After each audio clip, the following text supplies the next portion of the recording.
PBBM interview after new and LEX Candeva Viaduct inauguration. First of all, I got the report from Secretary Rex Bachanjan, who is already landed already in Negros early this morning. I spoke with DBM has already assured me that they are ready. So yes, we are ready to support the families who have been evacuated outside the 6-kilometer danger zone. So welcome to this point. And so now DNR, UST continuing to monitor air quality. We see that we need to do more to evacuate yung dangerous na levels of toxic gases na lumalabas na sa ito. So yes, we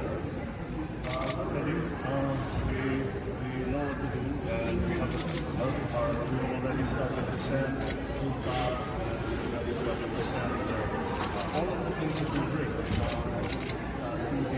those who are in the community. Sir, any update on the change in also communication with workers? We were asked by the Indonesian government not to make the announcement until everything is settled. Yes. Mr. President, there's been incidents of the use of water cannons and lasers in the presence of Chinese Navy warships in our exclusive economic zone. How are we going to respond, sir? We are going to continue to perform our mission. We will never be part of an escalation in the situation in the West Philippine Sea. If we look at the evolution of the situation in the West Philippine Sea, the Philippines has never been an agent of escalation of tension. We will not do that. So does that mean we will not deploy Navy warships? All we are doing is resupplying our fishermen, protecting the territorial waters.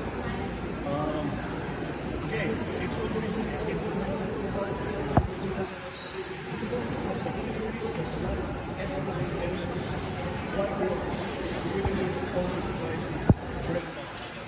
Mr. President, I heard the good news about